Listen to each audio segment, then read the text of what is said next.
In 529 AD, Emperor Justinian issued an edict. It closed the philosophical schools of Athens permanently. Scholars were banned from teaching philosophy. Those who refused to convert to Christianity were stripped of their property.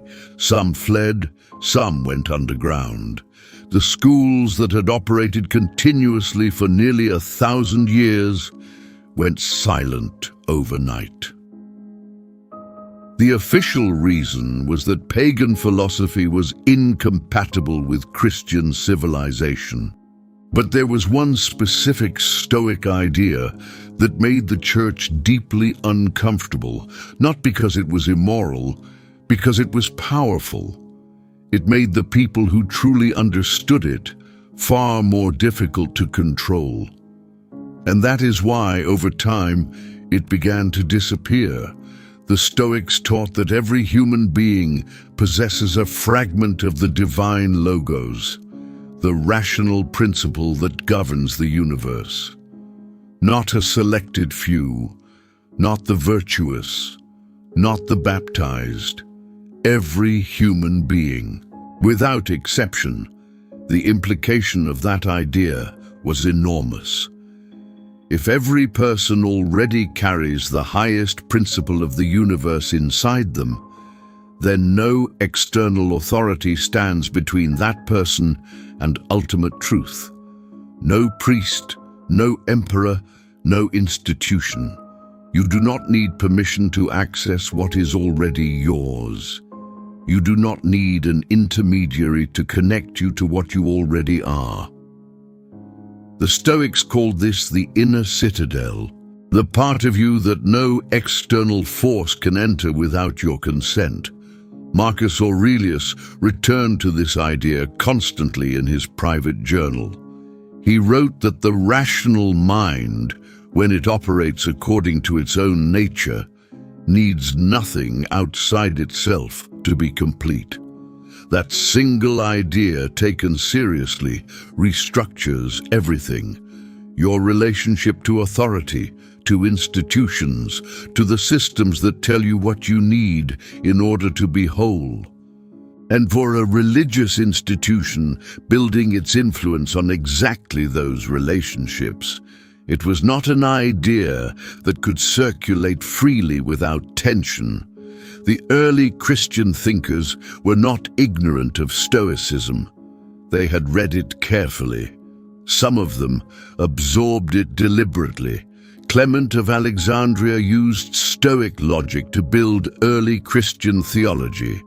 Tertullian borrowed Stoic concepts of the soul and the logos. The opening of the Gospel of John, "In the beginning was the Logos," is saturated with Stoic language. They knew exactly what they were working with. But there was a line. The Stoic logos was impersonal, universal, available to every rational being by nature. You did not worship it. You participated in it. Through reason, through virtue, through your own disciplined mind. The Christian logos became a person, a specific historical figure. Accessed through faith, through the church, through sacrament. That shift changed everything. An impersonal logos that every human carries requires no institution to access. A personal logos that exists outside you, mediated by a church, naturally increases the role of that institution. The Stoic version made institutions less central. The Christian version made them more central. That is not necessarily accidental. It is one of the most consequential philosophical transformations in Western history. And if what you just heard made something shift in how you see the world, this channel exists entirely for that feeling. Subscribe before the next chapter. What comes next goes further than most philosophy content is willing to go. The transition was not always crude. It was often subtle. The ideas that could be absorbed were absorbed. Stoic ethics, the emphasis on virtue, the discipline of desire, the acceptance of suffering. All of that translated well into Christian moral teaching. It was kept, reframed, given new language. The ideas that could not be easily integrated were gradually left aside. Not burned in a single dramatic moment, simply not copied, not taught, not referenced, allowed to fade from circulation over generations until they existed only in fragments that almost nobody read. The specific Stoic teaching that every person has direct, unmediated access to the highest principle of the universe became increasingly controversial. Various Christian mystics rediscovered versions of it across the centuries. Meister Eckhart in the 13th century, the Quakers in the 17th. Each time it resurfaced, institutions responded in different ways, sometimes containing it, sometimes redefining it. The pattern repeated because the idea kept surviving.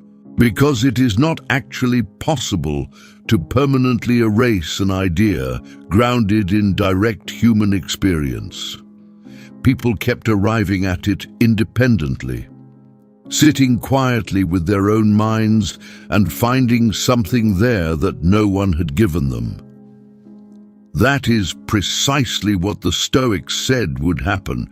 The Logos is already there. It does not require permission to be found. Here is where the historical argument becomes personal. The Stoic inner citadel was not just a philosophical concept. It was a practice. The Stoics trained themselves to locate their stability inside their own rational mind, rather than in any external condition, status, wealth, approval, safety. All of it was held loosely because none of it was the source. That practice produced a specific kind of person, someone whose peace did not depend on circumstances going well.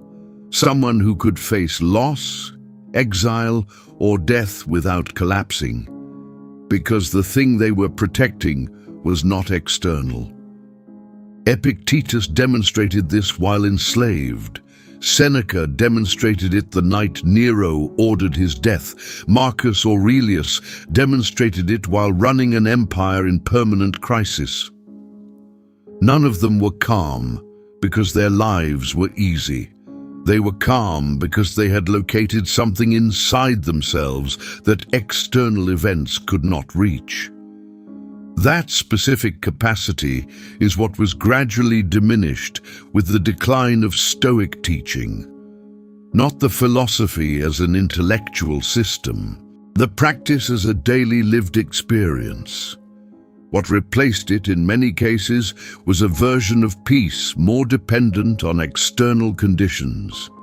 Confession, absolution, grace from outside. Peace as something granted, rather than built internally. The difference between those two versions of peace is the difference between borrowed stability and real stability. One depends on something outside you, the other does not. The Edict of 529 AD closed the schools. It did not close the idea. Marcus Aurelius survived because Byzantine scholars kept copying his journals. Epictetus survived because his student Arrian had already distributed the lectures widely enough. Seneca survived because even later traditions recognized the value of his writing. And through those fragments, the inner citadel survived, damaged, incomplete, stripped of its original context, but alive. The Stoics believed that the Logos was self-sustaining because it was built into the structure of rational minds. You could suppress the texts. You could not suppress the experience of sitting quietly with your own thinking and finding something there that did not come from outside. People kept finding it. They kept writing about it in language their institutions would tolerate. Mystics, poets, philosophers working at the edges of what was permitted. And now the texts are available to anyone with an internet connection, which means the practice is available to you right now. In a way, it has not been available to most people throughout history. The only question is whether you use it. The Stoics were not trying to give you a coping mechanism. They were trying to give you something that no external force could take away. That is what made the idea controversial. That is what makes it worth revisiting now.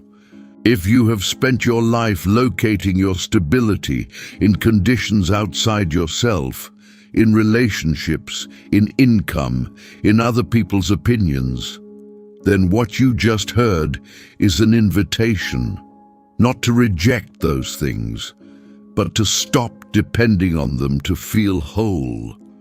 There is a version of you that exists behind all of that. The Stoics spent centuries trying to show people where to find it. This channel is built on that same pursuit. Subscribe now, because what comes next goes deeper than most philosophy content is willing to go, into ideas that are not just interesting, but transformative. And you will want to be here when we get there.